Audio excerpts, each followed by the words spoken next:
get started. So, everybody, welcome to Inside Success Wednesdays workshop. Today, we have an infamous writer, actor, music producer, and BAFTA award winner. Akemnji's with us today. Akemnji, tell these people about yourself, who you are, everything that you do. Let them know. You've asked me to the hilt, and I have to try and come in with the humility. But no, I am all those things. I make music, I act, I write, I produce TV, and what else do I do? Yeah, that's it. I do a few of those things, and I do them pretty well, and that's it. Yes, we like it, man. Humility, but don't be humble. Do it well. No, absolutely. 100%, definitely. So you do quite a lot of things. Obviously beforehand, we've obviously asked the young people, we've told them who's going to be on, and then they've obviously had some questions that they wanted to, ask you and stuff like that regarding all the industries that you work in, so music, acting, writing, all kinds of stuff. We have lots of actors that are trying to obviously be actors and who are actors online right now. I know there's quite a few people that are interested in music as well, music producing, even artists. So I feel like this will be a very good interview for them and for myself as well, definitely. So let's kick start with the first question. First question is, tell us a bit about yourself and how you got into music, writing, and acting. My name's Akemnji. People call me AK. I am from Hackney, and I'm nearly 35, and I've been in the business since I was a kid. So I started off acting from like 10, 11, and I started off doing like walk-on work, to be fair. Like I used to go to a drama club when I was a kid, but then the first thing I ever appeared in was EastEnders. I was a walk-on. I was a extra essay, supporting artist, whatever we call it. But and so that's why when I'm on set, I always clock the essays, because I'm always like, oh, like there's a certain respect there, like there's a certain look, like I see you. But no, I started doing EastEnders. Like my first ever gig was EastEnders when I was on TV, and then I remember it was like the World Cup '98, and it was, I don't know if I can't see anyone's faces, but like I don't know if you remember Barry and Robbie Jackson and Hugh and Lenny, the Welsh guy, and the black guy, Lenny. And they was all coming back from the World Cup '98, and then me and a friend of mine, Mark, we were just playing football in front of them, and then like the director was like, "Oh, just do a little something, just do a little, throw some lines in or something," and then I just went for mine. I thought they was going to cast me and give me a role and stuff. That didn't happen.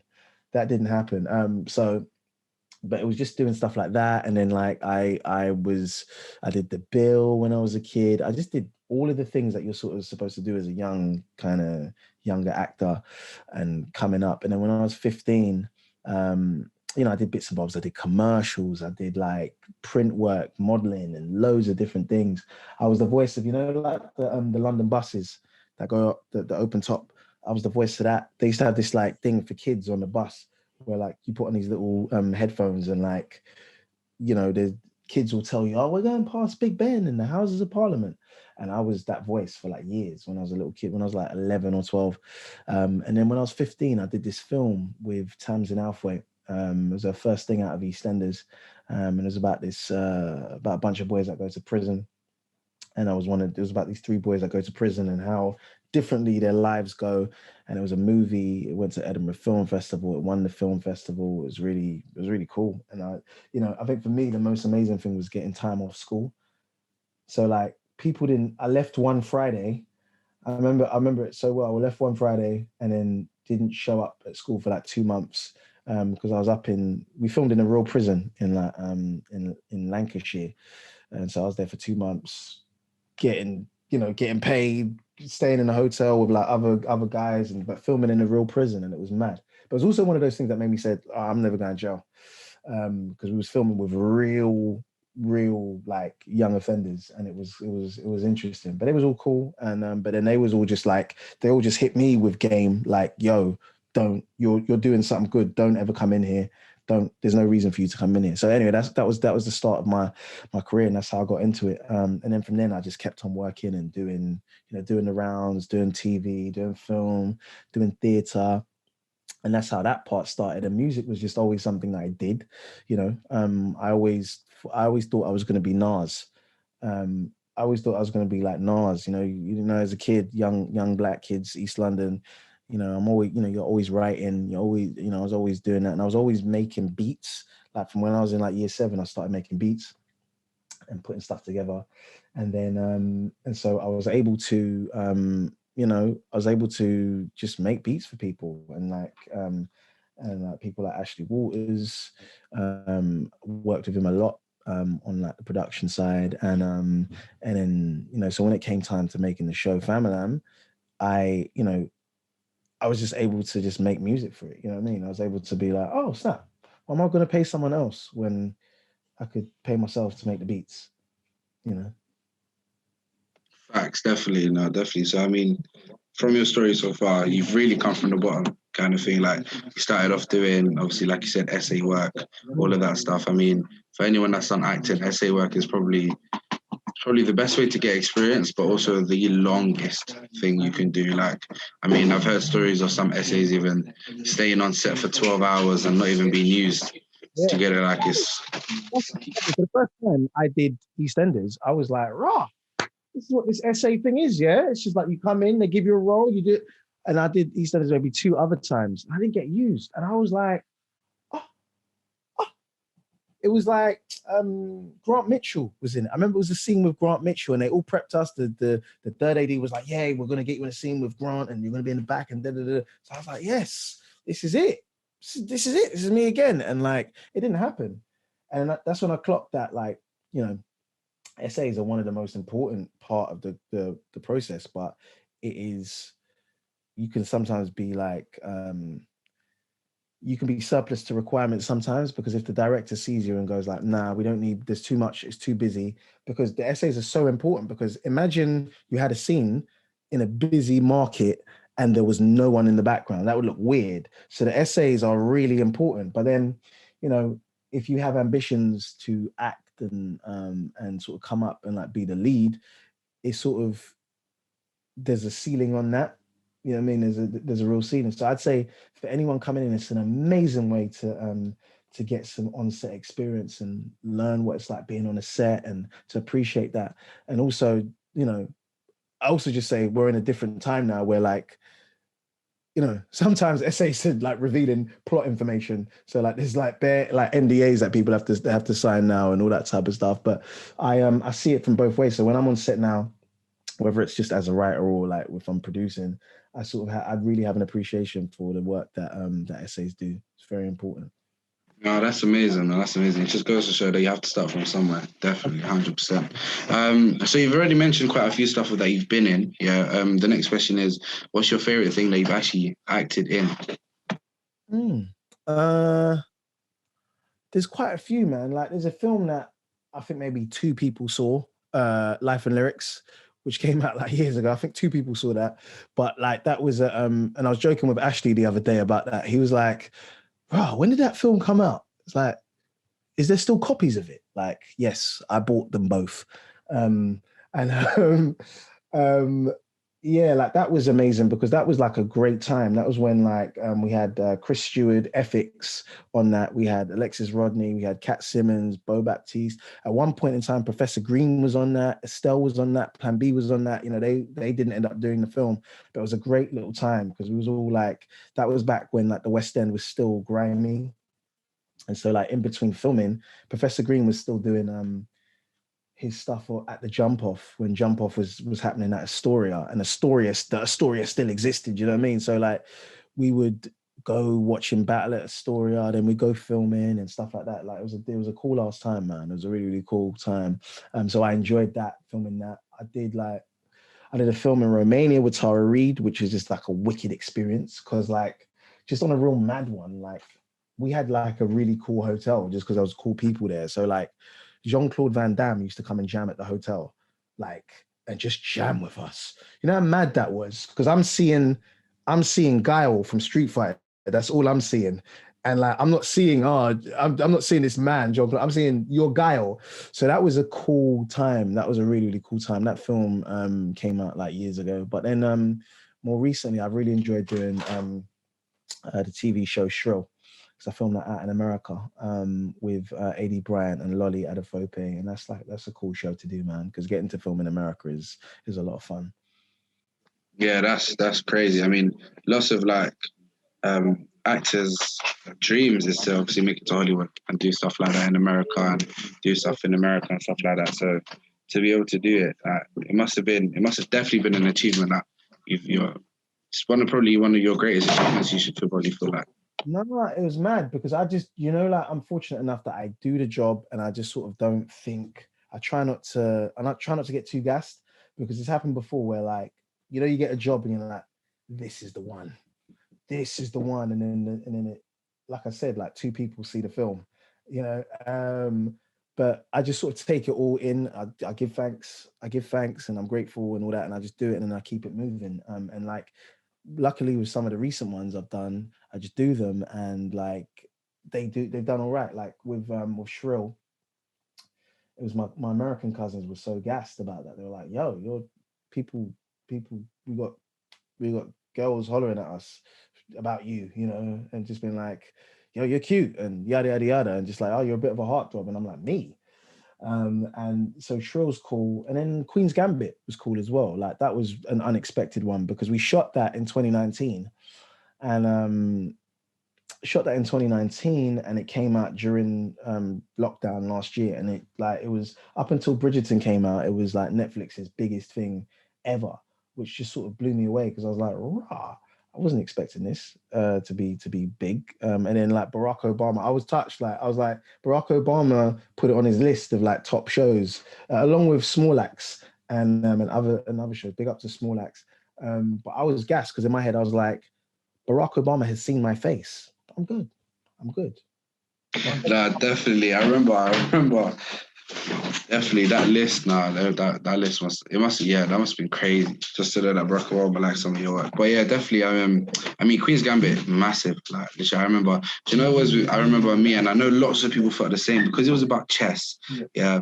No one. Me. You see, when I saw chess, I'm thinking, I don't even know how to play the game. Like, you know what I mean?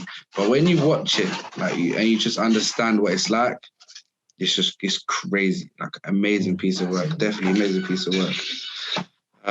Okay. So after during what you said, you mentioned that you also make music and you also write your own work as well. Out of those three, which one do you think is your favorite to do and why? I like making music most. I don't know why. I shouldn't really say that. I mean, I love them all equally, but like, I just like making beats. I like sitting at, like, you can see it here, like I've got my guitar, I've got my bass in the back, and like, so sometimes I just for the sport of making music, I like to just make beats, man. And like, I've got a certain pocket that I love. Like, I'm a hip hop head. I'm an old school 90s hip hop head. So I'll just be like, so the sort of like New York battle rapper is always in me, and the sort of, but then equally the like New York hip hop producer is always in me. So like some of my favorites are like DJ Premier, Pete Rock, Diamond D, RZA, people like that. So I'll always, and then on the flip side, it's like on the West Coast, I love Dr. Dre is like my idol, and DJ Quick is my idols. Battle Cat is my idol, and so like I'll be like, let me make a beat that like if Dr. Dre heard it, he'd be like, oh, like this is sick. So that's what I spend my time doing. So I mean, I just think like making beats is kind of therapeutic. It's kind of quite calming, like just to sort of line up a kick and a snare, put a bass line on it, put some vocals on it, like, and then just to sort of forget about it. Like I'm still playing beats that I made from like summer 2006. Just, and sometimes I'll just be like, oh, cool, this sounds kind of cool. But it's just for me, it's just for the sport of it. Like I really like that. That's quite kind of a calming thing. And then writing is fun. But I like writing with other people. So I like being in a room and just being like throwing ideas around and just seeing what happens with that, That's actually more fun. I find that more fun than writing on my own. Just because, so like it's just good to just have someone to throw ideas back and forth with versus myself. No, definitely, 100%. So in terms of like, your creative process, everyone has a different creative process where it's like writing music and stuff like that. Some people go into the booth and just freestyle. Some people write, beforehand. When it comes to your, obviously making your music and obviously doing your writing skills, what's your creative person like? What's your approach to it? How would you go to create a piece of art like that? What you mean with music or just like writing or what? Both. Let's do both. Let's start off with music. I think I realized my shirt is bare rumpled, man. I should have put You're good. You're good. You're good. You're good. I can't be in front of this is Darren's thing, man. I can't be in front of the people like this with an iron shirt. My mum would slap me. But no, like the creative process is like it just depends. Like some things start with an idea. Like for instance, um, in Famalam, a lot of the ideas just come from like Tom Marshall being like calling me at like 2 a.m. and being like, "Oh, this has happened to me," or "That happened to me," and then us proceeding from there. Or it could be like I get an idea of a song I want to write and like a song I want to do as a sketch, and it'll be like it'll come from there, and then we'll build on that. And then with music, like me and Ashley put out a song on Mother's Day, just for the fun of it, just because he just makes music for fun at this point. And that just started from he was like, "Yeah, I want to go studio," and I was like, "He's like, you got beats?" And I was like, "Yeah, I got something."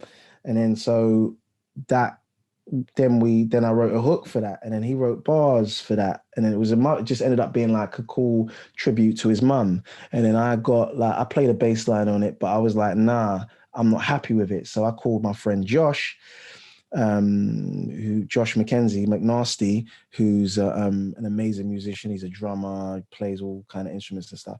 And then I was like, "Yo, Josh, I need a bass line. I need you to replay this bass." And he was like, "Yeah, I could do it, but cousin Joey will give you something nice." And his cousin Joey's an amazing bass player. So cousin Joey came through and played bass on that. And then we just build the song around that. And so stuff like that. And I'm cool enough to be like, "Yo, I can set the play and set what I need and just call in other people and other pieces to make it what it needs to be. So in terms of like creative process, there is no one thing. There's no one thing. Like I wrote a script with Bemi over summer, Bemi from Famalam, and it was the second episode of a series that we're doing. And so it just started from a conversation. And then we were like, "Oh, snap, let's just go back and forth over Zoom." And like I'd never sat down and written like a half hour with her, and then we did that, and that was easy, just because we get along in real life. She's very funny, extremely talented, extremely clever, way cleverer than me, and so I was just like, that's a dope idea, and that's good, and how about this, and how about that? And so sometimes I think, like, say script writing, I think for me it's sometimes just getting out of the way. If there's a good idea, let it run, and like if because sometimes people want to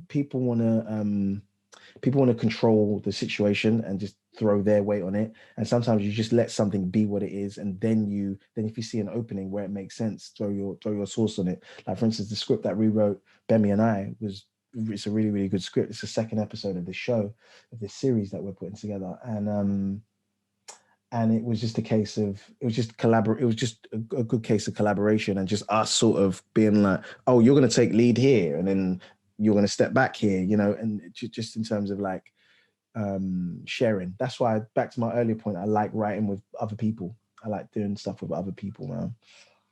No, that's good. I think it's definitely good to hear for other people to hear obviously your creative process as well. Because, like I said before, everyone's different. Do you know what I mean?